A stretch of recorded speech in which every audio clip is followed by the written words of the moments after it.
तेरा तुझको सौंपते क्या लागेगा। प्रेम से बोलो श्री सद्गुरु महाराज की जय। सत्संग में उपस्थित धर्ममयी माताएं, पुण्यवती बहनें एवं सत्संग प्रेमी सज्जन वृंद, आज यथार्थ में बड़ा ही उत्तम दिन है। इस दिन ही हमारे परम पूज्य प्रातः स्मरणीय महर्षि में ही परमहंस महाराज का अवतार हुआ। इन्होंने विश्व में संत मत का डंका फहराया। आज लाखों लाख से सुन के दिए हुए ज्ञान पर इस देश का कल्याण कर रहे हैं और संत मत का प्रचार कोशिश की जा रही है कि प्रत्येक घर तक पहुंचे। कोई भी संत की वाणी से भारत में रहने वाला, विश्व में रहने वाला प्राणी संत के ज्ञान से वंचित ना रहे। ये ज्ञान हमारे परम पूज्य प्रातः स्मरणीय सद्गुरु महर्षि में ही परमहंस महाराज के द्वारा प्रचार प्रसार हुआ। संत मत कहते हैं जहाँ सभी संतों का मत हो, जहाँ दरियापंथी हो, चाहे कबीर पंथी हो, चाहे शिव पंथी हो, चाहे वैष्णव पंथी हो, किसी भी पंथ के मानने वाले हो, चाहे सिख हो, ईसाई हो, मुस्लिम हो। आज भागलपुर के अंदर मुसलमान लोग गुरु महाराज का फोटो टांग करके लगा करके बारात से निकालते हुए गाने बजाते नाचते माताएं बहनें भागलपुर आश्रम का गुरु महाराज के दर्शन के लिए बड़े बड़े 210 हजार आदमियों की टोली आ रही है। इतना सब कुछ क्यों हो रहा है? अगर गुरु महाराज ऐसी स्थिति को प्राप्त ना किए होते तो अपने पिता की तो कोई रैली निकालता नहीं। गुरु महाराज की रैली निकालते। गुरु महाराज उस स्थान पर पहुंचे जहां पहुंच करके फिर दोबारा किसी स्थान पर जाने की आवश्यकता नहीं थी। परम पूर्ण निर्माण को प्राप्त हुए और हर वक्त हर किसी के साथ भी।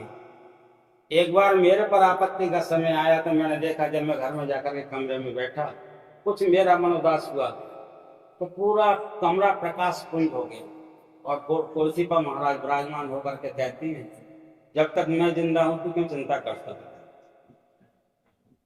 मेरे सामने प्रत्यक्ष प्रकट होकर के गुरु महाराज कह रहे और मुंह से मेरे से कोई जवाब नहीं निकला। तो गुरु महाराज कभी भी कोई ये सोचेगा गुरु महाराज ब्रह्मलीन हो जाते हैं, जो इस शरीर छोड़ करके चलेंगे तो संसार से चले जाते हैं। शरीर तो सब किसी को छोड़ना पड़ता है, लेकिन जो परमात्माएं जो होती हैं वो सर्वत्र व्यापक हो जाती हैं, सबके लिए हर वक्त सबकी सुनने वाली हो जाती है। जब तो एक शरीर में रहकर के सबकी सुनते थे, अब तो सर्वत्र व्यापक हो गई। अब तो जहां उनको पुकारो वहां मौजूद है, वो देखने की ताकत। जैसे प्रहलाद ने खंभे को फाड़ करके हिरण्यकश्यप को पैदा कर दिया, ऐसे गुरु महाराज को पैदा करने की ताकत हो, भजन करने की ताकत। गुरु महाराज का जब जन्म हुआ था तो जन्म होते समय इनके 7 जटाएं थी। एक जटा नहीं थी, 7 जटाएं। इनकी माता इनको सुलझाती थी और फिर जैसी की तैसी हो जाती। ये जन्म से किसी दूसरे जन्म से जन्म में आए थे, योगी ही थे और इस योग ऐसे अवतार में आकर के इन्होंने अपना पूर्ण अवतार कर लिया। हम लोग कितने बड़े पैसा वाले हो, कितने वस्त्र बना सकते हैं बताओ? 50 वस्त्र घर में रख सकते हैं, 1000 वस्त्र पहनने वाले रख सकते हैं। एक आदमी 1000 वस्त्र रखेगा नहीं होंगे, इतने रख नहीं पाएगा। 50 से ऊपर भी मुश्किल चले जाए कि इतने पहन नहीं पाएगा। महीने में दिन में रोज बदलेगा तो 30 बनवा लेगा, दिन में 2 बार बदलेगा तो 60 बनवा लेगा, दिन में 3 बार बदलेगा तो 90 बनवा लेगा। लेकिन 1000 वस्तु बनवाना मुश्किल हो जाएगा। लेकिन परमात्मा ने हमको ऐसे वस्त्रों से कितने बार उभारा है जिनको हम बनवा के रखें। हमें परमात्मा ने 84 लाख वस्त्र दिए। कितने? 84 लाख वस्त्र दिए,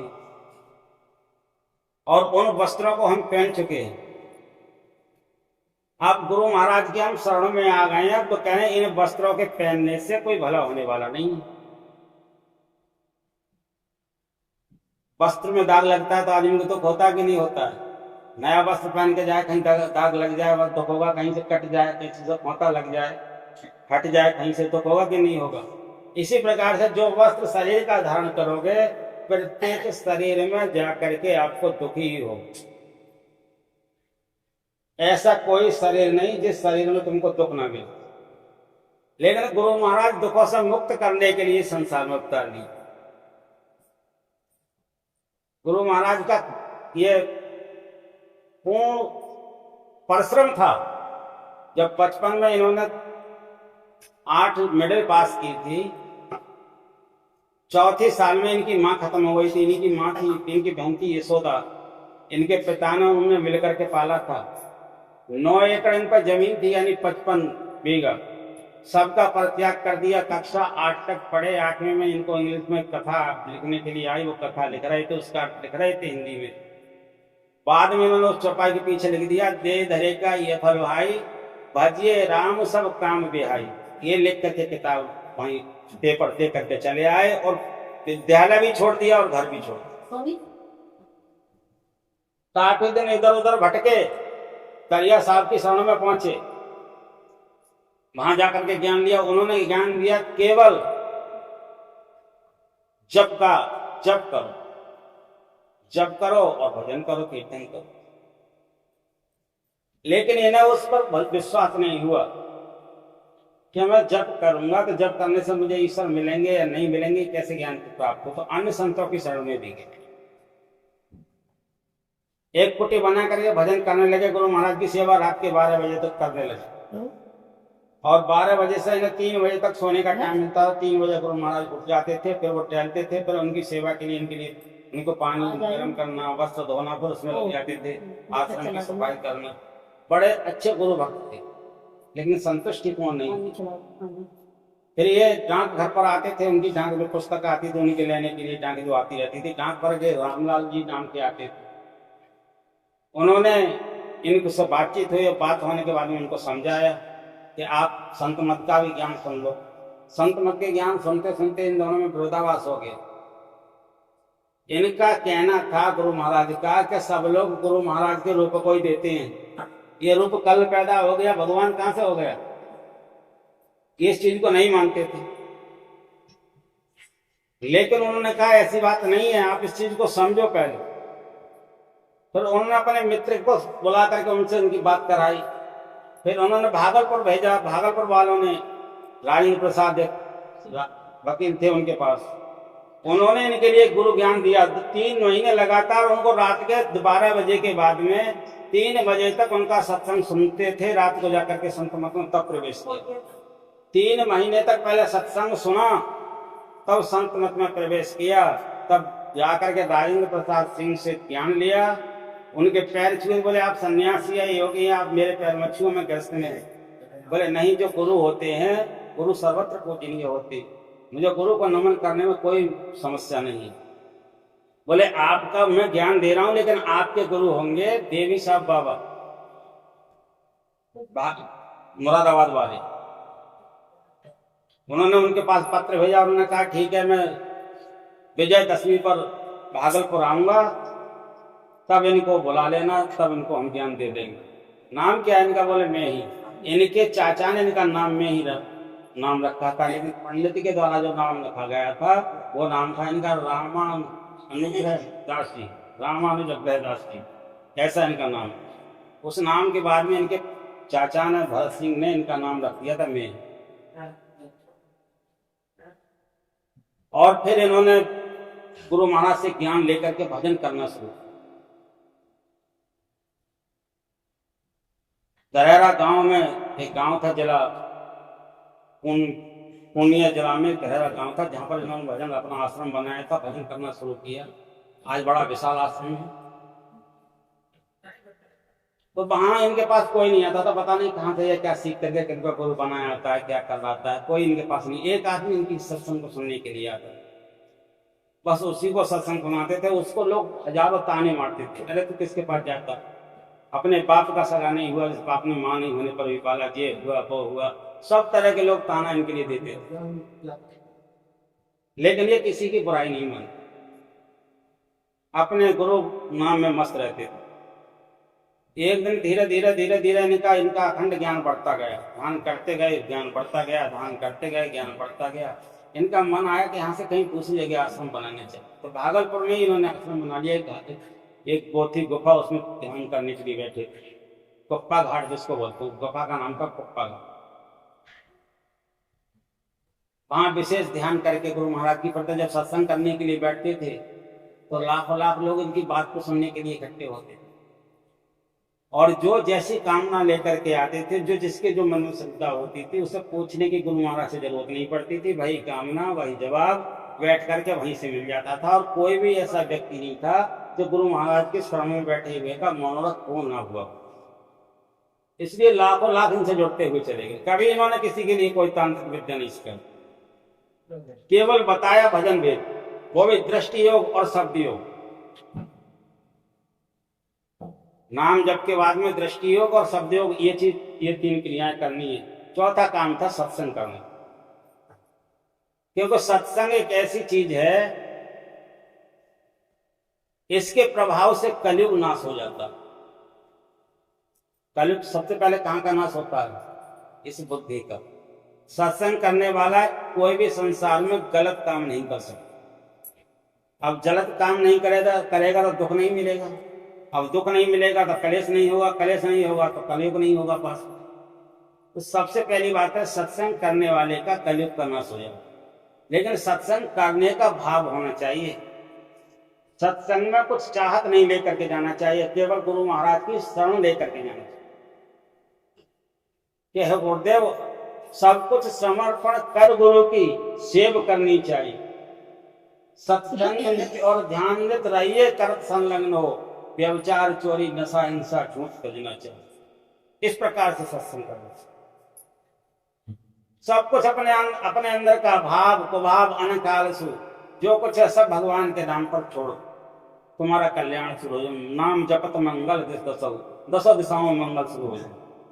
गुरु महाराज के चरणों में छोड़ने के बाद गुरु महाराज इतनी पराकाष्ठा पर पहुंचे, लाखों लाख इनके शिष्य हुए। पैदल चलते थे पहले ज्ञान देने के लिए। दोपहरी में हम लोग दोपहरी में क्या कहेंगे, इतनी धूप पड़ रही है, नहीं जाएंगे। आज मैं सत्संग के लिए निकल रहा था, एक आदमी मेरे को मिल गया मोटरसाइकिल, जैसे घर से निकला, बोले गुरु मैं आपको छोड़ दूं मंडी गेट तक। मैंने कि ये बताओ, बोले धूप ज्यादा है। हमारे गुरु महाराज तो ऐसी कड़क धूप में बिहार में चलते प्रवचन करने के लिए, पता नहीं कहाँ कहाँ जाते। पहले इतनी विशेष सुविधाएं भी नहीं थी, मोटरसाइकिल भी नहीं थी। हम नैन गुरु के लिए तुम्हारी मोटरसाइकिल से आता नहीं। अरे नहीं महाराज बैठ जाओ, वो आगे खड़ी कर दी, बैठा लिए। मैंने तो उससे ये कहा ही नहीं था कि मैं बैठ करके जाऊंगा तुम्हारी मोटरसाइकिल, फिर भी उसने बैठा ली। मैं सोचा गुरु महाराज की इच्छा है, धूप पड़ रही है, सिर गंजा है तो हो सकता है गुरु महाराज सोच रहे हैं कड़क लगेगी, चटक ना जाए, इसलिए उन्होंने ऐसा किया हो। लेकिन प्रभु अंतर्यामी है, सबके मन की जान। जैसे रोड पर आया, ऐसी बस मिल गई, उसमें बैठ गया, यहाँ करके उतर आया, एक यहाँ पर आ गया। मुझे धूप का पता ही ऐसा सीन है, जैसे घर पर बैठा था वैसे ही बैठा। तो गुरु महाराज के नाम पर चल करके देखो, संसार में दुखों का कभी एहसास नहीं होगा। दुख तो आएगा, क्योंकि कर्म अपने द्वारा किया हुआ मिट नहीं सकता, और मिट दोगे तो इस जन्म में नहीं अगले जन्म में भोगना पड़ेगा। कम भी नहीं होगा, लेकिन तुम्हें एहसास नहीं होगा। वो पूरे प्रकोप पर तुम्हारे ऊपर आएगा जितना उसका तुम्हारे ऊपर दायित्व आने। लेकिन गुरु महाराज की कृपा से तुमको उसका एहसास नहीं है। एक समर्थ गुरु रामदास थे, शिवाजी के गुरु। एक बार उनके लिए जाड़ा लगकर के बुखार आने लगा, और बुखार इतना भयंकर आया कि जब जिस पर लेटे थे वो कंबल भी कूदे और चारपाई भी कूदे। ये पता लगा शिवाजी को, शिवाजी अपनी सेना के साथ पहुंचे, तुरंत दौड़े में लेके घोड़ा अपने साथ में। जब शिवाजी पहुंचे तो गुरु महाराज को पता लग गया कि मेरा भक्त आ रहा है शिवा। वो शिवाजी नहीं कहते थे, वो शिवा कहते थे। आया तो उससे पहले गुरु महाराज ने अपने कंबर को बुखार से उतारा और उन्हें रख दिया और बाहर निकल करके बैठ गए। वो आकर कहता गुरु महाराज मैंने तो पता लगा आपको बड़ा तगड़ा बुखार आ रहा, ठंड लग करके चल रहा। बोले आ रहा था, बोले आ रहा था, आप तो स्वच्छ बैठे हुए, कोई बुखार बुखार नहीं है। बोले मैंने उतार के कंबल में रख दिया। बोले दिखाना कंबल में कैसे रख दिया। अंदर कुटिया के ले गए तो कंबल उड़ रहा था। कंबर को उड़ता हुआ देख करके बोले महाराज अब इसको मत ओढ़ना। बोले ओढ़ूंगा, क्यों ओढ़ोगे, तुमको मालूम है तो। बोले अगर ये रह गया तो अगले जन्म में फिर इसको भी जन्म लेकर के निपटाना पड़ेगा। इसलिए जितने कर्म हमने किसी जन्म में किए हैं उन जन्मों का परिणाम तो गुरु महाराज हमको देंगे, क्योंकि हमारे भक्त को आगे कोई दुख ना मिले। अगर वो उसको रोक देंगे तो अब का बचाया हुआ मई व्याधि फिर वापस आएगा, फिर तुमको जन्म लेना पड़ेगा, फिर माँ के पेट में जाकर के तो भोगना पड़ेगा, फिर मरने का कष्ट होगा, फिर बिछड़ने का कष्ट होगा, फिर शरीर का कष्ट होगा, फिर बहुत भूख का कष्ट होगा। ये दुख कभी मिटने वाला नहीं होगा। वो चाहते हैं अपने भक्त को दुख एक बार में ही संसार में इनका पूर्ण करा करके इन्हें परमात्मा की गोद में बैठा दो। अच्छा, परमात्मा का रूप जानते हैं कौन कैसा है? कोई हाथ उठा कहेंगे परमात्मा का रूप ऐसा है? किसी भी कलाकार ने आज तक नहीं बनाया।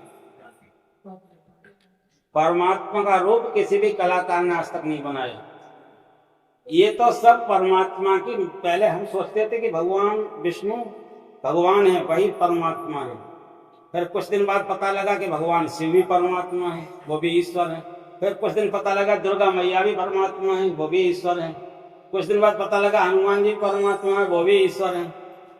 ये हमको ऐसा होता गया कि जितनी भी शक्तियां हैं, फिर हमें संतों से मिले, संत मत में जुड़े, संत मत में पता लगा ये भगवान की केवल शक्तियां हैं, परमात्मा की, ये परमात्मा नहीं है। जो इन शक्तियों को पैदा कर रहा है वो परमात्मा तो सर्वत्र व्यापक है, उसे कहीं भी आने जाने की जरूरत नहीं है। जो इच्छा रूप लेकर के प्रकट हो रहे हैं ये परमात्मा नहीं, परमात्मा की विभूतियां हैं, परमात्मा की शक्तियां हैं। ये संसार का कल्याण करने के लिए, धर्म की स्थापना करने के लिए, ईश्वर की पहचान बनाने के लिए अवतरित परमात्मा इनको कर। लेकिन परमात्मा का रूप क्या है? हम लोग अगर भजन करें तो परमात्मा के रूप को किसको मानेंगे? एक मंत्र में कहा गया गुरु ब्रह्मा, गुरु विष्णु, गुरु देवो महेश्वरा, गुरु साक्षात परब्रह्म तस्मै श्री गुरुवे नमः। गुरु ही तो ब्रह्मा का रूप है और गुरु ही शिव जी का रूप है।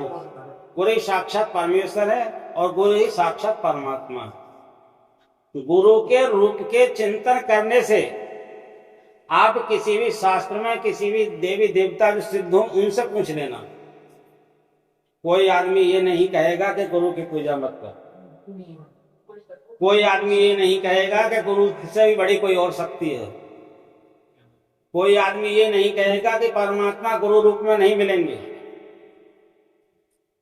ये रूप जिसके नाम को दिया हमारे गुरु महाराज ने उसको सिद्ध कर लिया। जो नाम दिया जाता है उस नाम के अनुकूल यदि रूप मिलता है तो परमात्मा का दर्शन होता है। अगर नाम अलग हो और रूप अलग हो तो परमात्मा का दर्शन नहीं हो सकता। गुरु महाराज जिस नाम को देते हैं उसी नाम के अनुरूप रूप दिया है हम लोगों को, जिसको स्वरूप हम बोलते हैं। उस स्वरूप के ध्यान में ही परमात्मा उस रूप से ही प्रकट होंगे। वो हमारी एक पहचान है। जैसे हम किसी गांव में जाएं और किस गांव में जा रहे हैं उस गांव के नाम का पता नहीं है, हमें उस गांव में जाना जरूर है। अच्छा, जिसके यहाँ जिस घर पर जाना उस घर वाले का नाम का पता नहीं है, हमें उसके घर जाना जरूर है। तो क्या हम उस जगह पहुंच पाएंगे पूरी जिंदगी में? ना तो घर वाले के नाम का पता है, ना जिस गांव में जा रहे हैं उस गांव का नाम का पता है, और हमें वहां जाना जरूर है। कहने का तात्पर्य हमें इस शरीर से जाना जरूर है, मेरे कहने का तात्पर्य है हमें इस शरीर से जाना जरूर है, लेकिन इस शरीर से अब बताओ हम जाएंगे कहाँ, जब हमें कोई पता नहीं है। तो 84 लाख वस्त्र बताए थे अभी मैंने, कौन से वस्त्र को उठा के पहनेंगे बताओ? कोई बता सकता है कि मुझे गधा का वस्त्र पहनना है? भाई एक ही मनुष्य का शरीर ऐसा है, जो मनुष्य का शरीर अन्य जितने शरीर है 84 लाख वस्त्र के, कोई ऐसा शरीर तो है नहीं जो हमें उससे सुख मिल सके। इस शरीर से हमें सुख मिल रहा है, ये मनुष्य का सबसे पहला हमारा शरीर है। हमारे इस शरीर की लंबाई भी 84 अंगुल की है। एक उसमें दो वो होती है, एक में 12 अंगुल होता है, 12 सत्ते 84, 84 अंगुल का जिसका हाथ जितना लंबा है उसका शरीर भी उतना ही अंगुल का, उसके 84 अंगुल का ये 84 अंगुल हमको प्रमाण दे रहा है कि हम 84 लाख योनियों से व्यतीत होकर के आ रहे हैं। हम पीछे कछुआ भी बन चुके हैं, मेंढक भी बन चुके हैं, गधा कुत्ता शरीर जितने हैं सब हमने धारण कर चुके हैं। ऐसा कोई शरीर नहीं जिस शरीर का हमने उपयोग नहीं किया है। लेकिन अब गुरु महाराज हमको संकेत कर रहे हैं कि ये मनुष्य शरीर में तुम अपना उद्धार करो, ये शरीर ही तुम्हारे कल्याण के लिए मिला हुआ है। गुरु महाराज ने तो जिस समय में गए थे उस समय वादा कर दिया था कि हर वक्त अब मैं सबके दिल में आऊं, अब एक को नहीं जितने संसार में आत्माएं हैं सबको तार के ले जाऊंगा। अब मैं किसी को भी नरक में नहीं जाने दूंगा, इस पृथ्वी पर आता रहूंगा और ले जाता रहूंगा, आता रहूंगा ले जाता रहूंगा। जिसका पाप नष्ट होता जाएगा, जिसका पुण्य जागृत होता जाएगा, वो गुरु महाराज की तरफ बढ़ता जाएगा और एक दिन समस्त प्रकार के दुखों से मिट करके परमात्मा की शरणागत हो जाएगा। ये गुरु का ज्ञानी है। कृष्ण किसको कहते हैं? जिसके अंदर आकर्षण हो, जो तुम्हारे मन को, तुम्हारे चित्त को, तुम्हारे भाव को, तुम्हारी आंख की दृष्टि को अपनी तरफ खींचने की ताकत रखता है, उसका नाम कृष्ण है। तो ये गुरु महाराज की शक्ति है यहाँ पर, जो आपको अपनी तरफ खींच रही है। ये कृष्ण रूप भी है, विश्व में व्यापक है इसलिए इनका विष्णु रूप भी है।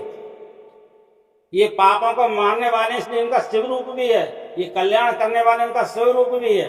और समस्त प्रकार के मनोरथ को पूर्ण करने के लिए तत्पर बैठे हुए लक्ष्मी रूप भी है। ये ज्ञान को दे रहे हैं सरस्वती रूप भी है। गुरु महाराज हर रूप में प्रवेश कर चुके हैं हमारा उद्धार करने के। ऐसा कोई रूप नहीं गुरु महाराज ने छोड़ा है, जिस रूप को आप भजोगे उसी रूप में गुरु महाराज व्यापक। और ये देख करके गोस्वामी कृष्ण ने चौपाई लिखा था मानस के अंदर, हर व्यापक सर्वत्र समाना, प्रेम से प्रकट होय में जाना। गुरु ही सर्वत्र व्यापक है, इसलिए जन्म लेते ही गुरु से ही फासता पड़ता है। प्रथम गुरु है माता पिता, रज बीरज के जो दाता। दूसरे गुरु मन की दाई, गृह भाष से बंद छुड़ाई। तीसरे गुरु दिन धरिया नामा, ले ले नाम पुकारे गामा। चौथा गुरु जिन वैष्णव की नाम नाम का सुमरण दीना। पांचवा गुरु जिन्होंने सत शब्द लखाया, जगत व्यवहार का दिखाने का सब शब्द सुना दिया, सुन दिखलाया। छठा गुरु जिन ब्रह्म ने तोड़ा, दुविधा मेट एक के जोड़ा। सातवां गुरु जिन सत शब्द लखाया, जहां का तत्व तहां समाया। 7 गुरु संसार में, इन 7 गुरुओं से बिना इनको पहचाने मुक्ति नहीं होती। तो सबसे पहले माता पिता को प्रणाम करना चाहिए। जिस पिता ने तुम्हारे शरीर में जन्म दिया, तुमको इस लायक पैदा किया, उसको भी सुबह उठ करके कम से कम 4 बार उसका नाम लेना चाहिए। जिस माता के कोख से पैदा हुए उसका भी 3 बार सुबह उठ करके नाम लेना चाहिए। और जिस गुरु ने तुमको ज्ञान दिया तुम्हारा पाप मिटाने के लिए, उसके नाम को तो जितना रटना सको उतना रटते रहना चाहिए। प्रतिदिन उस पिता का नाम लो जिसका शरीर में, तुम्हारे शरीर में जिसका रक्त रम रहा है। उस पिता का भी उद्धार तुम करोगे अपने कर्मों से, इसलिए उसका भी नाम तुम्हें लेना चाहिए। बताइए तुम्हें सत्संग के अलावा और कोई कहीं बताएगा? जो चीज सत्संग में मिलती है जन्म जन्मांतर कल्याण के लिए, अन्यथा वो चीज दूसरी जगह कहीं नहीं मिलती। आप टीवी पर भी देखेंगे ना, तुमसे कोई नहीं कहेगा इन बातों के। तो जिस पिता ने तुम्हें जन्म दिया उसका नाम 4 बार लो। क्यों 4 बार लो? क्योंकि सूक्ष्म शरीर के बाद में जो शरीर रह जाते हैं, कारण स्थूल शरीर के बाद में एक सूक्ष्म शरीर होता है, एक कारण शरीर होता है, एक महाकारण शरीर होता है, और एक तुरीयावस्थावाद शरीर होता है। तुरीयातीत करने के लिए उस आत्मा को 4 बार स्मरण करो, जिसका रक्त तुम्हारे अंदर में, उसका कल्याण तुम ही करोगे। उस माता का 3 बार में कल्याण हो जाएगा। इस माता ने तुमको पैदा किया, और ये नाम कल्याण करेगा कौन? जिस गुरु ने तुमको दीक्षा दिया उसका नाम जपते रहो। तुम्हारे माता और पिता का सबका उद्धार हो जाएगा, सबका तरण हो जाएगा, क्योंकि उन्होंने अपनी कोख में रख करके तुम्हारा परवश किया था, पूरा शरीर तुम्हारा निर्माण किया था। तो उनका भी हमें कष्ट मिटाने का हक बनता है। उनसे भी उद्धार होने के लिए हमें भगवान से प्रार्थना करनी चाहिए। जिस माता का हमने दूध पिया है उसका उद्धार करना संतान का काम होता है। जिस गुरु से शिक्षा ली है उनके नाम को रोशन करने का नाम शिष्य का काम होता है। माता पिता को तारने का काम बस संतान का होता है, और गुरु का नाम रोशन करने का नाम शिष्य का होता है। शिष्य भी संतान में ही आता है। जब ये चीज हमारे दृढ़ विश्वास में आ जाएंगी, सुबह उठ के बाद फिर एक नाम और लो, अपने मुंह पे हाथ फिराओ और कहो काराग्रे वसते लक्ष्मी। मैं कोई भी कार्य काम करूं उस कार्य में लक्ष्मी का वास रहे मेरे हाथों में। काराग्रे वसते लक्ष्मी, कर मध्य सरस्वती, सद्बुद्धि प्रदान करने के लिए माता सरस्वती का भी अंदर में वास रहे। कर मूले स्थित ब्रह्मा, जो सृष्टि का रचयिता करता है वो शक्ति भी हमारे अंदर बनी रहे। प्रभाते कर दर्शन, और दर्शन करते हुए गोविंद का भी नाम लो। गोविंद कहते हैं उसको जो बिंदु के अंदर ध्यान करता है, अपनी दोनों आंखों को मिला।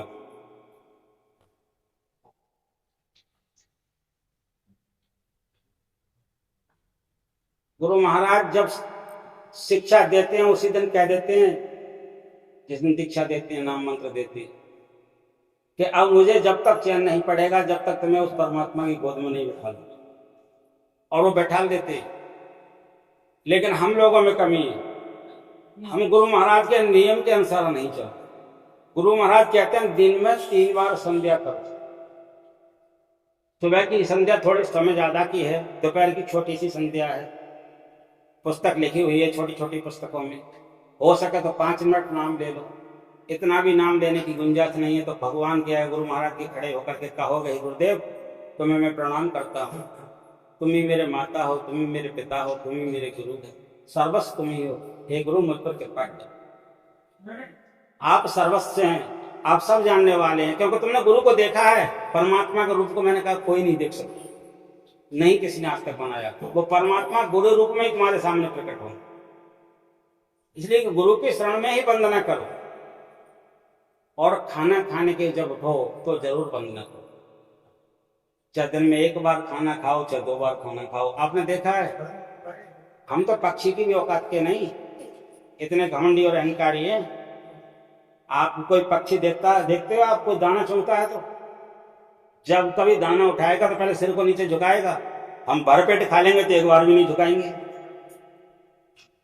और कहेंगे हम गुरु के शिष्य हैं। 3-3 बार घर में भोजन कर लेंगे, गुरु महाराज को दिन में 1 बार भी प्रणाम करने के लिए सर नहीं झुका। गुरु महाराज का शिष्य बनने के लिए सर झुकाना भी तो सीखना पड़ेगा। जब चिड़िया 1000 बार सर झुका सकती है तो तुम भोजन करने के बाद में गुरु महाराज के चरणों में 1 बार भी सर नहीं झुका सकते। जब कभी भी भोजन करो तो गुरु महाराज का स्मरण करके करो, उनका जयकारा लगा करके करो, और फिर गुरु महाराज को भोजन करने के बाद में आत्म तृप्त होने के बाद में गुरु महाराज को प्रणाम करो। हे गुरुदेव आपकी कृपा से जो भी मिला, इससे जो रक्त बने मेरे शरीर में वो परोपकार करने वाला हो, वो दूसरों का कल्याण करने वाला हो, वो किसी के लिए दुख देने वाला रक्त ना हो, सद्बुद्धि प्रदान करने वाला हो, स्वस्थ शरीर रखने वाला हो, बीमारी में कोई पैसा ना हो। इतना कह करके गुरु महाराज को प्रणाम हमें करना चाहिए। बताइए इसमें कोई दुख की बात है? किसने ज्ञान दिया है? गुरु महाराज ने। तो गुरु महाराज के बताए इनको यदि शिष्य चले तो सर्वस्व प्राप्त इस शरीर में ही कर सकते हैं। शरीर छूटने के बाद में कुछ नहीं मिलेगा। कल सबरी का भी सत्संग हुआ था, सबरी के ऊपर मैंने प्रवचन किया था। यहाँ पे बहुत सुंदर प्रवचन रहा था, वीडियो पड़ेगी उसकी देख लेना, पंडित सीताराम व्यास जी नाम से निकल आएगी। गुरु महाराज के चरणों में जब कभी भी हम जाएं तो हमारी एक ही प्रार्थना होनी चाहिए, हम गुरु महाराज से कुछ नहीं मांगते। यही हमारी प्रार्थना होना चाहिए, है गुरु जो कुछ है सब आप। कभी भी गुरु महाराज की शरण में जाएं, कभी कुछ ना मांगे, बिन मांगे वो इतना देंगे, किसी भी प्रकार का संसार में कोई दुख नहीं रहे। एक बार प्रणाम करके तो देख लो चरणों में सद्भावनाओं के साथ में। अब जाते ही मांगने गुरु महाराज को जब अपने शरीर में थे तो लोगों से कहते थे, शिष्य बनाते थे, तो जब लोग महात्मा बनते थे तो कहते कभी भीख तो नहीं मांगेगा। गुरु महाराज को भीख मांगने से बड़ी चिढ़। बोले तुझे किसी के आगे हाथ नहीं फैलाना, तेरे आगे लोग हाथ फैलाएं कि महाराज लो और हमारा कल्याण करो। ऐसा शिष्य बन करके निकले तो दीक्षा ले, नहीं तो इसको छोड़ दे जाकर के अपनी मजदूरी कर, खेती कर, कुछ भी कर। अगर वैसे भी कुछ करता है तो भी मत मांगे, तेरे को बिन मांगे इतना मिलेगा जो तू संभाल नहीं पाए। गुरु महाराज का जो भी शिष्य बना है कभी भी गरीब नहीं रहा। लक्ष्मी किसी के पास जाए न जाए, उसके पास जरूर जाती है जो गुरु महाराज के शिष्य। तो कभी भी पर्यंत जीवन पर्यंत तो दुखी नहीं रह सकते। किसी भी कीमत पर संसार का ऐसा कोई सुख नहीं जो उसे प्राप्त ना हो, लेकिन गुरु महाराज को पहले सब कुछ समर्पण करना पड़ेगा, एक बार तो त्यागना पड़ेगा। हम लोग 1 घंटे में शरीर को अपना मानते हैं, जबकि मैंने कहा था कुछ समय पहले 84 लाख वस्त्रों को छोड़ करके हम आ रहे हैं, और इस शरीर में बैठे घोटों में दर्द हुआ, इसको अपना मान करके ऐसे कर। और एक शरीर एक दिन तक वो बंधन में डाल देगा, और यमराज इसी घोटू को तोड़ करके कहेगा इसी में दर्द होता था जब भजन करता था, तो ला इसी को उड़ा दो। तो कौन रोकेगा उस समय? बड़ी मार मारता है यमराज। पहले मैंने सुनाई थी गरुड़ पुराण की कथा। हम लोग भजन से क्यों डरते हैं? हम बहुत बहुआ समझते हैं। एक कथा मुझे याद आती है, बतलाता हूं। राजस्थान की कथा है। एक बहुत बड़ा पैसे वाला सेठ था, उसके पास अपार संपत्ति थी। उसने एक पर्चे पर लिख दिया, स्टैंप मारा करके, कि मेरी संपत्ति का आधा भाग मेरे पुत्र को दिया जाए, और चौथा भाग मेरी सेविका को दिया जाए, और 5वां भाग मेरे नौकर को दिया। सब चीज का बंटवारा हो गया, सबका बंटवारा हो गया। 19 ऊंट थे। कितने ऊंट थे? 19 ऊंट थे। 19 ऊंटों को बांटना था। अब आधा देना था उसके पुत्र को। आधे 19 का आधा कितना हुआ? 9.5। अब ऊंट काट करके तो दिया नहीं जा सकता। अब उसके बेटे से कहा गया पूरे ऊंट का कीमत दे दे और एक ऊंट तू ले ले, आधे ऊंट के पैसे दे दे। बोले ना मैं पैसे लूंगा न दूंगा, और ना मैं काटूंगा और ना कटवाऊंगा, मुझे तो आधा हिस्सा चाहिए। पंचायत सबने की, जितने पंचायती बैठे, कोई पंचायत नहीं कर पा रहा था। एक गांव में एक पंचायती और था जो पंचायत करता था। उसको खबर गई, बोले ठीक है मैं कल आऊंगा। वो अपने ऊँट पर सवार होकर के आए। बोले क्या पंचायत होनी है? बोले साहब 19 ऊँट, इनको इस तरह से विभाजित करना है। बोले हो जाए। बोले हमारा ऊँट एक है, इन्हीं 19 ऊँटों में मिला दो। कितने हो गए? 20। बोले आधे इसके लड़के को दे दो। लड़के को आधे दे दिए। बोले 5 इसको दे दो, इसके नौकर के लिए। बोले कितने हो गए? चौथा हिस्सा दे दिया उसके बेट नौकर को। 2 हिस्सा चलेगा उस पर, क्योंकि 3 चौक 4 तियां 4 चौक 16। चौथा हिस्सा दे दिया उसके नौकर को, और 4 पंजे 20, और 4 ऊँट दे दिए उसको। बोले मेरा ऊँट मुझे दे दो, मैं अपने ऊँट से कर जाऊंगा। हो गया बंटवारा। बांटने में उसे देर नहीं लगी। इसी तरह हमें भजन में हुआ लग रहा है। कहने का तात्पर्य है भजन करने के जब हम साधना में बैठ जाएंगे तो कोई प्रॉब्लम नहीं होगी। जैसे ऊँट बांटने में लोग प्रॉब्लम नहीं हुई, कुछ ही समझदार से शिक्षा लेकर के, समझदार की शरण में बैठ करके, समझदार के उस अनुग्रह से प्रार्थना करके जब आप ध्यान में बैठेंगे तो आपका शरीर पीड़ा करना भी बंद कर देगा, और आपको हर्षोल्लास से आगे बढ़ता जाएगा। और भजन आपका बनता जाए। और जैसे वो 19 बट गए, ऐसे ही तुम्हारा भी काम पूरा पूरा पट जाएगा, सब पाप पट जाएगा, जहाँ का वहाँ चला जाए। हमारे एक व्यवस्था की जाती है, मालूम है क्या? जब कोई मरता है तो जला दिया जाता है। ऐसा क्यों किया जाता है? दफनाया नहीं जाता, हमारे जला दिया जाता है। किस लिए? कि हमारा शरीर ही 5 तत्वों से बनता है, और 5 तत्वों को 5 तत्वों में विलीन करने के लिए जलाने से बढ़िया कोई कार्य नहीं है, इसलिए जलाया जाता है। इसलिए भजन में बैठ जाओगे तो 5 तत्वों को ऐसे के तैसे समर्पित कर दोगे और भगवान से भी मिलोगे। कबीर ने ऐसी ओढ़ी चुनरिया ज्यों की त्यों धर दी। भजन आता है कबीर का। तो इस शरीर को ज्यों का त्यों छोड़ दोगे, जिसका जिसके लिए हवाल है, और तुम अपना कार्य पूरा इस शरीर में रहकर के करो। ये है 19 सूटों का बंटवारा। लेकिन हमारी खोपड़ी का हिस्सा बड़ा उल्टा है। एक राजा था, राजा के राज्य में समुद्र आता था, समुद्र। और राजा ने क्या काम किया? बोले सब कोई कर देते हैं, मेरे लिए समुद्र कर नहीं देता। समुद्र पर उन्होंने बमबारी बरसाना शुरू कर दी। समुद्र ने रूप रख लिया मनुष्य का और आया, भैया इतना बुरा क्यों कर रहे हैं, हम जीव जंतु मर रहे हैं, इसलिए क्यों कर रहे हैं? बोले ये समुद्र मुझे कर नहीं देता। बोले मैं ही समुद्र हूं, तो बोले कर दो। बोले कितना तुम्हें धन चाहिए? बोले जितना दे सको दो। उन्होंने एक जगह बता दी समुद्र ने अपने किसी कोने पर, उस जगह को खोदते दो और धन को लाते रहो। उसने कहा ठीक है। अब उन्होंने वहां से धन खजाना लाना शुरू कर दिया, वहां हीरा असरपी मोती सब कुछ थे।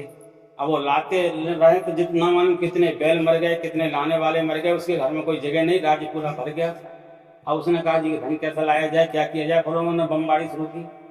बोले इतना कुछ हो रहा है, लेकिन ये समुद्र को मेरी समझ में नहीं आ रहा है, ऐसा तो कोई बर्तन हमको दे इससे हम भर सके। तो उन्होंने मनुष्य की खोपड़ी दे कि लो इसको भरते रहो। अब लाते रहे और भरते रहे, मनुष्य की खोपड़ी का भी धन नहीं बढ़ती। अब वो बड़ा परेशान, ये खोपड़ी भरती नहीं, फिर समुद्र पर बरसा की बमबारी। बोले अब क्या कर रहे हो, क्यों कर रहे हो भाई? बोले ये खोपड़ी भरती नहीं। बोले भरने का भी उपाय बताया जाएगा? बोले हाँ, इसमें एक मुट्ठी लो और धूल भर दो। गौधन वाजन रतन धन और रत्न धन खान, जब आवे संतोष धन तो सब धन धूल समान। जितने भी धन सब संतोष धन आने के बाद में सब धूल के समान लगना लगता है, क्योंकि यहाँ से 1 रुपया भी लेकर कोई आकाश मार्ग को नहीं जाता है, धनान धन। इसलिए जब खोपड़ी में मिट्टी भर गई तो मिट्टी शांति हो गई। इसी तरह गुरु नाम का ज्ञान का जब उपदेश अंदर में आ जाएगा तो बुद्धि के अंदर कोई चाहत नहीं रहती। जब आदमी अपने शरीर की चाहत नहीं रहती, भजन में बैठ करके वो ये सोचता है कि अब इससे मेरा कोई मतलब नहीं है, तो निकृष्ट पदार्थ जिसमें मैं बैठा हुआ हूँ, तो इसमें भरा हुआ क्या है? इस थाली के अंदर क्या भरा हुआ है? हाड़ है, मांस है, रक्त है, पीप है, मज्जा है, पिष्टा है, मलमूत्र है, निकृष्ट पदार्थ इस शरीर के अंदर भरा हुआ है। अब इसको तुम देखोगे तो अच्छा लगेगा, और भजन में जब आओगे तो ये भी तुम्हें देखने को मिलेगा। फिर तुम इसमें 1 मिनट भी रुकना नहीं चाहोगे और अपने ईश्वर से मिलने के लिए तत्पर खड़े हो जाओगे। उस समय में कोई भी दर्द नहीं होगा,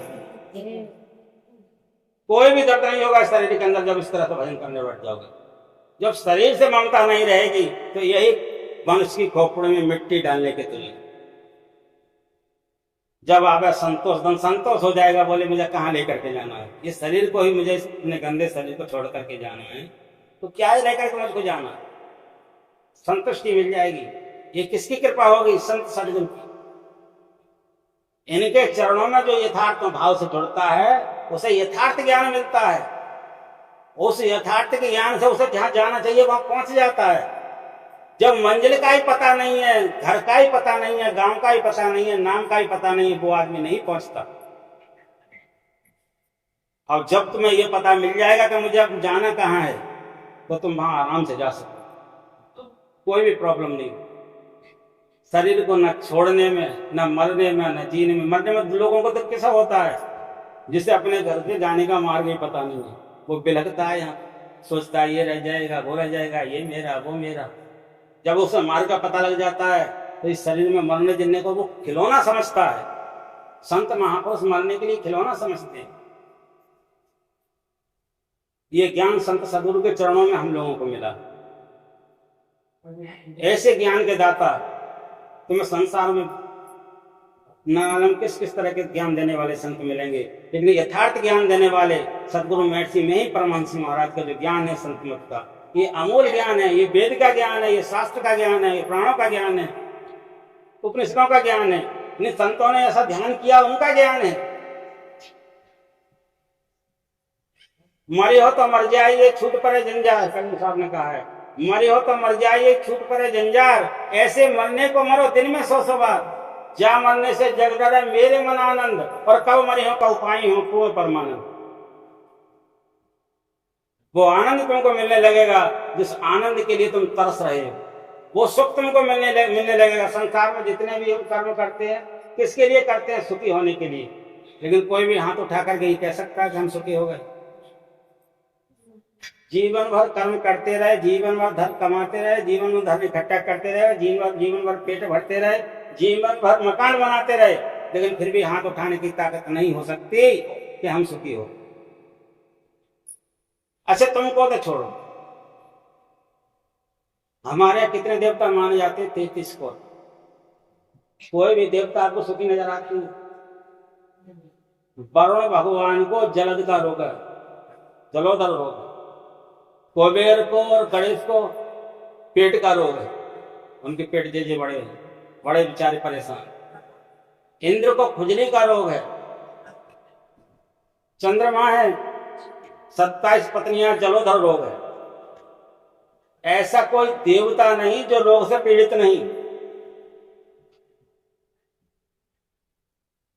लेकिन संत सदगुरु जब तक ज्ञान हमको देते हैं, उससे निरोग करने के लिए ज्ञान देते हैं, हमें सदा आनंद में रहने के लिए ज्ञान देते हैं, हमें सदा सुखी करने के लिए ज्ञान देते हैं। जो कर्म करते रहो, परिवार का भी पेट पालन पोषण उसी तरह से करो जैसे करना चाहिए। लेकिन गुरु महाराज तुमसे छुड़ाएंगे क्या? खूब कमाओ मना नहीं करते, खूब खाओ मना नहीं करते, तुमसे छुड़ाएंगे क्या? तुमसे छुड़ाएंगे 5 चीजें। वो क्या छुड़ाएंगे? झूठ। झूठ मत बोलो, क्योंकि कहा गया सांच बराबर तप नहीं, झूठ बराबर पाप, और जाके हृदय सांच है प्रभु ताके हृदय। झूठ मत बोलो, ये झूठ छुड़ाएंगे। क्योंकि जब तुम्हें यहां से जाना है तो किसके लिए झूठ बोल रहे हो?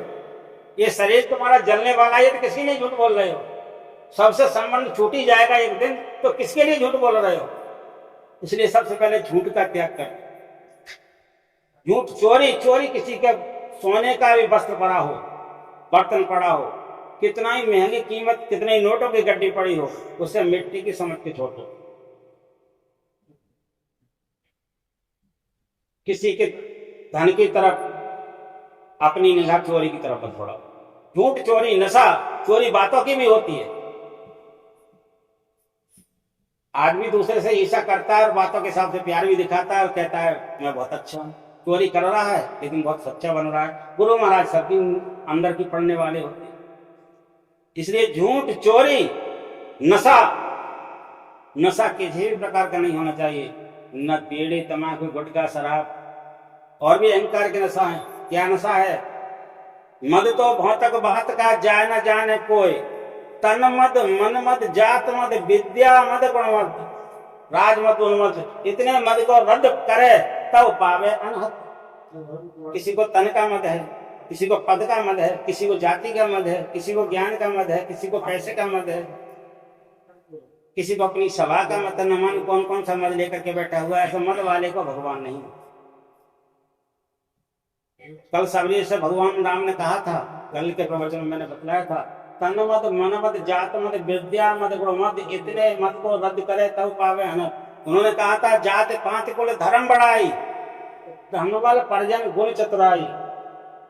इन 10 प्रकार की चीजें जिन लोगों के पास है, भगवान राम ने कहा मैं उसे कभी भी दर्शन नहीं देता। ये भगवान का वचन। कितने जन्म तक वो दुख भोगेगा मुझे नहीं पता, उससे मेरा कोई नाता नहीं। ये भगवान का सबरी से कह रहे। हम भी सत्संग में रहकर के यही अगर मान रखे रहे, तो इसलिए गुरु महाराज ने इस 5 चीजों को छोड़ने का। झूठ, चोरी, नशा, हिंसा। हिंसा किसी को मारने की नहीं होती है, हिंसा किसी को अपशब्द बोलने की भी होती है, हिंसा किसी का अपमान करने की भी होती है, हिंसा किसी के माल छीनने की भी होती है, जबरदस्ती कब्जा कर लेना। हिंसा किसी के अपने घर पर आए हुए फटकारने की भी होती है, उसका अपमान करने की भी होती है। तो उन्होंने कहा हिंसा, झूठ, चोरी, नशा, हिंसा, व्यभिचार। व्यभिचार ऐसा नहीं कि हम किसी माँ बहन से कोई संबंध बनाते उसी को व्यभिचार कहती है। व्यभिचार मन के अंदर भी पैदा होता है, मन के अंदर का भी व्यभिचार निकालना है। मन के अंदर भी कई प्रकार का व्यभिचार होता है। हमें किसी माता बहन को अच्छा देखना, उनके विषय में कुछ सोचना, उनके विषय की बुराई का सुनना, उनके पास बुराई करना, ये सब व्यभिचार के शब्दों में आता है। इसलिए हमें कभी भी किसी भी माता बहन को देख करके व्यभिचार वाली भावनाओं को अंदर में ना आने। झूठ तजना चाहिए, व्यभिचार, चोरी, नशा, हिंसा, झूठ तजना चाहिए। इन 5 चीजों को जो त्याग देगा, यथार्थ में वही शरीर से शांत होकर के भजन कर पाए, और वही भगवान का दर्शन, गुरु महाराज का परमात्म स्वरूप दर्शन करता है। जब तक ये 5 पाप खत्म नहीं होंगे, तब तक दीक्षा लेने का भी कोई फल उसको नहीं दिखलाई देगा। भजन करने में भी दुनिया की बाधा चलती रहेंगी, क्योंकि पहले पाप को आगे बढ़ा रहा है। भजन तो बाद में करने बैठ रहा है। दिन में झूठ बोल लिया है, दूसरे को घृणा से देख लिया है, तब शाम को भजन सोच रहा भजन बन जाएगा। गुरु महाराज बनने नहीं देंगे भजन। कर ले भजन, कैसे कर लेगा? भजन बनाने के लिए पहले मन को पवित्र करना पड़ेगा, बुद्धि को पवित्र करना पड़ेगा, गुरु महाराज की वाणी के अनुसार चलना पड़ेगा, तभी हमारा भजन बनने के लिए आगे कार्य बढ़ेगा। तब भजन बने, तब बिल्कुल सुगमता दिखलाई देगी भजन। जिस तरह से तुम नाम को लेते जाओगे, आनंद होता जाए, आनंद बढ़ता जाए। आनंद का कोई परिभाषा शब्द है दूसरा? विलोम शब्द है कोई नहीं, क्योंकि आनंद का विलोम हो ही नहीं सकता। जब अंदर से आनंद बढ़ता है तो उसका विलोम बाहर से कहां ढूंढेगा आगे? तो सदगुरु के चरण को पहले दीक्षा लो, दीक्षा लेकर इनके बताए के नियमानुसार चलो, अनुसार के बाद में तब जीवन का तुम्हारा जन्म लेने का कार्य सफल होगा। ये वस्त्र तो 84 लाख उतार चुके हो, फिर इनको पहनना चाहते हो उतार करके। मनुष्य तो एक बार फट जाए तो दोबारा उसको पहनता ही, नया पहन लेता है। तुम फिर उनको पहनना चाहते जिन्हें छोड़ चुके हो। गुरु महाराज कहते हैं अब उनको पहनने की जरूरत नहीं है, इसलिए भजन कर दो। सो परित्र दुख पावहीं सिर धुंधुन पछताएं, काले कर्मे ईश्वर में मिथ्या दोष लगाएं। जो गुरु महाराज के वचन को नहीं मानेंगे वही संसार में पछताएंगे, और वही ईश्वर को, समय को, और अपने शरीर को, अपने बुद्धि को, दुनिया को दोष देते रहते। ये शरीर, मनुष्य शरीर कितना उत्तम शरीर है, इसके विषय में कल मैंने बहुत कुछ सुनाया। अब गुरु महाराज के हम शरण में आए। गुरु महाराज जिस तरह से आगे बढ़े हैं, उन्होंने बताओ कभी गलत कार्य किया होता तो उनको कोई पूछता है? उन्होंने सबका गलत कार्य छुटा दिया। अगर उन्होंने भजन नहीं किया होता तो परमात्मा दर्शन करते आज कोई? इन्हीं की कृपा, जब इन्होंने पहले कर लिया तो हमको कराया। सबको कराने के लिए बैठे हुए तत्व। आप लोग भी भजन में बैठ करके दर्शन कर लोगे जब इनके बताए के अनुसार चलोगे, इनके नियम के अनुसार चलोगे, गुरु रूप में इनका स्मरण करोगे, जिन्होंने मंत्र दिया उसका ध्यान करोगे। और यही योनि है। अगर तुम्हें उतारे हुए वस्त्र पहनना है तो मत करो भजन, काटते रहो चक्कर 84 लाख में। इसलिए भजन को बना लो। तुम्हारे हाथ में नहीं है, भजन बन जाएगा तुम्हारे हाथ में है सब कुछ। यमराज तुम्हारे पास नहीं आएगा, तुम अपनी मर्जी के मालिक होगे, जहां चाहोगे वहां जाओगे। यमराज तुमसे पूछेगा महाराज क्या करना है, और नहीं भजन किया तो यमराज तुमसे कहेगा तुम्हें ये करना है, इतने दिन नरक काटना है। 2.25 करोड़ वर्ष का नरक है। सबसे छोटा नरक है 50,000 वर्ष। और 50,000 वर्ष का नरक में भी कितनी योनियों को रहना पड़ेगा। 2.25 करोड़ वर्ष में तो कितना बार तुम्हें 84 लाख में गुजरना पड़ेगा। जब कहीं परमात्मा की हो जाती है। हमारी जैसी प्राणी बैठी है ना, ऐसी प्राणी हवा के अंदर उड़ रही है। सूक्ष्म दृष्टि से देखो आप, जल के अंदर भी ऐसी प्राणी है, हमारे शरीर के अंदर भी ऐसी प्राणी है, नाली के अंदर भी वैसी प्राणी है, जो प्राणी हमारे अंदर शरीर में। लेकिन हमारी आत्माओं ने कुछ ऐसा कर्म किया हम पर दयालु इतने रीझ गए कि हमको मनुष्य शरीर दे दिया और हम सत्संग सुन पा रहे हैं, हम धर्म कर्म कर सकते हैं, हम दान पुण्य कर सकते हैं, हम भगवान का भजन कर सकते हैं और भगवान से मिल भी सकते हैं। यह ज्ञान गुरु महाराज ने संसार में घूम घूम करके दिया और ये कह गए कि अब संत मत को कभी भी रोकना नहीं, आगे बढ़ाते जाना, घर घर में पहुंचाना, घर घर का कल्याण हो, घर घर हर जीव का कल्याण हो, कोई जीव 84 लाख में पल करके ना भटके। बस मेरी यही संसार के लिए दुआएं। इतने पर भी हम भजन नहीं करेंगे तो हम गुरु गामी नहीं माने जाएंगे। हम गुरु के वचन पर अनुरोध नहीं कर रहे हैं, फिर उनके विपरीत चल रहे हैं। दीक्षा तो ले रही है लेकिन गुरु की बात को हमने ग्रहण नहीं किया। जितना समय हो उतना भजन करो। एक घड़ी आदि, गोस्वामी सर जी ने लिख दिया, एक घड़ी आदि घड़ी आदि में पुण्याद रीज भजो या शीज, जैसे भी वो भजते रहो। जन्मार्जित जन्मों का पाप मिटाने के लिए आपको भजन करना ही पड़ेगा। मनुष्य ही भजन कर सकता है। कल मैंने पूछ लिया था कि कौन कौन गैया मैया की पूजा करने वाले हैं, तो सबने हाथ उठा दिया था, सब मानने वाले। मैंने कहा गैया बनने के लिए कौन कौन तैयार है, तो किसी ने हाथ नहीं उठाया। क्योंकि गैया मैया की होनी तो बढ़िया थी, फिर भी हाथ नहीं उठाया। तो कौन सी होनी पसंद करोगे? कोई होनी पसंद नहीं आएगी जब गैया की नहीं पसंद आई। इसलिए भजन करना बंद मत करना। यही गुरु महाराज के अवतार लेने का कारण है। हम सफल करना चाहते हैं, उनकी आत्माओं को प्रसन्न करना चाहते हैं, तो हम अपने मन में ये संकल्प कर लें कि अब हम भजन करेंगे, चाहे जैसे भी हो भजन करें। हम किसी भी जीव को नहीं सताएंगे, चाहे कितना ही हमको दुख मिले, हम किसी से कुछ ना कहें। ये निर्भीक ध्यान होगा तब गुरु महाराज का दर्शन होगा। जब हम किसी को सताएंगे तो निर्भीक ध्यान नहीं होगा, उसका हमारे दिल पर छाप जरूर लगता रहेगा और वो हमको दुख देता रहेगा। भजन नहीं बनने। निर्भीक ध्यान करने के लिए निर्मल मन कर लो। तो भगवान राम ने तो बोल दिया था रामायण के अंदर, निर्मल मन जन सो मोय पावा, मोय कपट छल छिद्र ना भावा। जब निर्मल मन हो जाएगा तो भगवान के तुम साकार भी दर्शन करोगे और जिस देवता में चाहोगे तुम्हें वही रूप दिखलाई देगा जिस रूप को तुमने देख लिया। इसलिए निर्मल मन होकर के भजन करो, कल्याण होगा। बस यहीं पर मैं अपने प्रवचन को विराम देता हूँ। बहुत बहुत लोगों ने अपने वचनों का गुरु महाराज का प्रसंग बनाया। आप भी सबसे मेरी प्रार्थना है कि जितना हम मन से खुशी से जो अच्छा गुरु महाराज के लिए भजन गा सकते गाओ। प्रेम से बोलो श्री सतगुरु महाराज की।